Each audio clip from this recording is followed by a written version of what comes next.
Hello everyone, my name is Ryan and welcome back to another YouTube video. I don't need to specify that, do I? So today in this video, we're going to be doing something LEGO related. Today, we're going to be doing another LEGO set review. And when I say set review, I mean, yes, we're going to be taking a look at another LEGO set for some apparent reason. Now, I know what you're thinking. First of all, LEGO set review, that seems a little boring because, well, everyone can do a set review. But what can I do specially about this set review? Well, first of all, I can do it in a documentary style.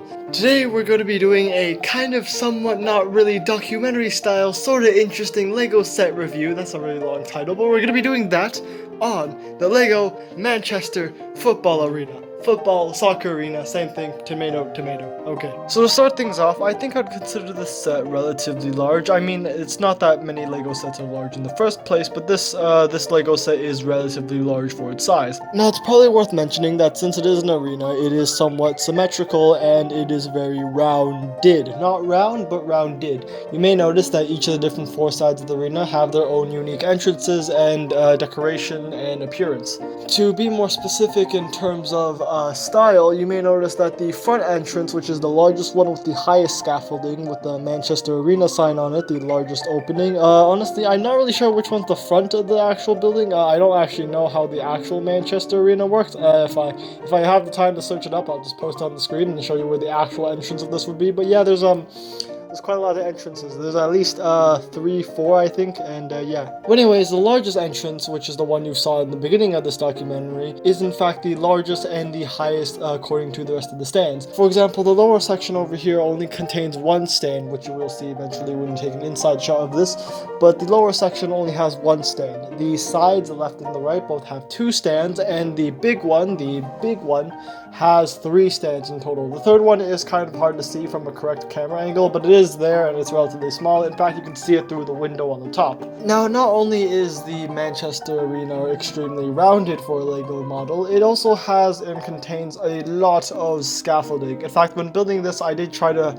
take a little bit more detail and actually face each of the individual connections and make sure they all face the right way. Well, most of them anyway, so it looks a little more ubiquitous, I think. Is that the word? I don't really know, but it looks more unanimous and synchronized. Now, the scaffolding, of course, it does look absolutely amazing. That's one of the 2 reasons that sold me on this building. The second one being just the sheer amount of seats, I guess, for a stadium. But the scaffolding is also extremely unique and creative in its own way. Now, the only difference is that what I'm still going to call the main entrance, even if that may not be correct, contains gray scaffolding where everything else contains white. That and the opposite scaffolding on the lower area. In many of the roof areas, you may also notice there's a skylight, which also, I guess, helps light come through and doesn't make it look so dark and plain, which I assume is what the engineers who built this thing actually did consider. So I'm assuming, yeah, okay. You'll also notice that on the inside of the arena, each of the different stands is in fact labeled and has its own name, which I think is a very cool little detail both in real life and in this model.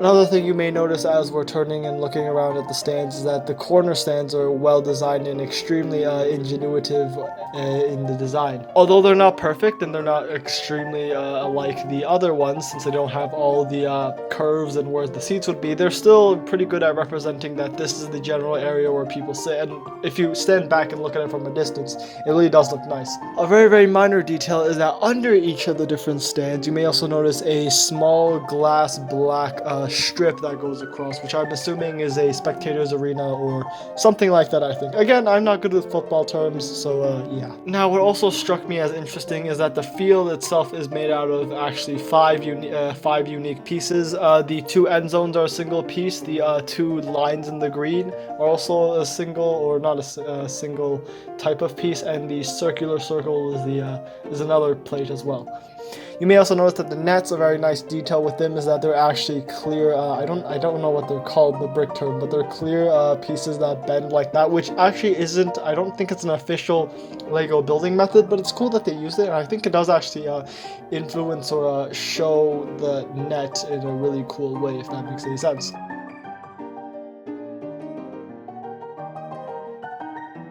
Now, the entire set separates into 5 distinct pieces. The first piece being, of course, the green turf or the green field where the soccer game is played. Now, of course, this is connected with the left and right segments using just normal blue connection pegs, which is different, which I'll explain why compared to the other 2 long pieces. Now, the left and right side are relatively the same design-wise in terms of scaffolding and stadium design. They both have windows that go on the side, and they both have skylights connected by the same style of scaffolding, the only difference being that they're mirrored from each other.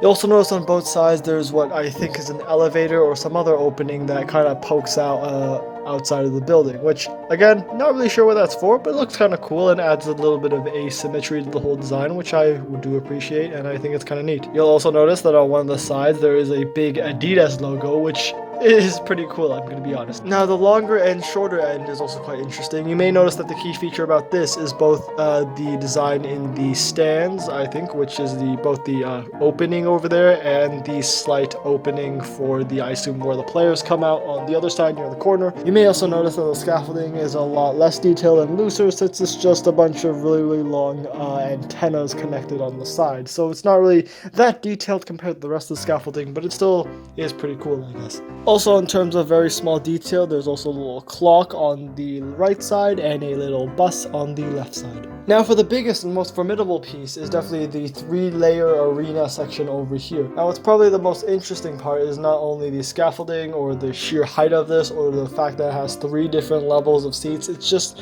very, very well designed. It is extremely well designed. The color scheme is a little bit bland, but technically speaking in LEGO terms, you don't really have a super extensive color palette to choose from, but the use of the white and the dark gray and the blue for the windows, as well as the light brownish tannish color for the walls, goes together quite well in my opinion. On the most bottomest row of seats, or the lowest row of seats, you'll also see that Manchester United is printed in big large words, which also looks pretty cool. Another thing to specify is that these 2 large side pieces are in fact connected loosely with the green turf or the green field with plus pegs, which are different from circle pegs, of course, in that they don't give a snug or connected fit. They simply, they're simply placeholders, I guess. It's sort of like, instead of a tight grip you would usually get with a peg, you're just simply keeping it in place and just preventing it from moving side to side. This, of course, is both a good and a bad thing. A good thing because you can easily take it off and put it back on whenever you want, but a bad thing because if you're transporting it or if something happens, it's gonna fall off from the main structure. And of course, we have this little tiny statue over here that's also a cool little attention to detail. So anyways, I hope you enjoyed this episode, and I'll see you next time. Adios, bye. And yes, I do need to improve my soccer terminology before I create another episode like this one. Yeah, okay.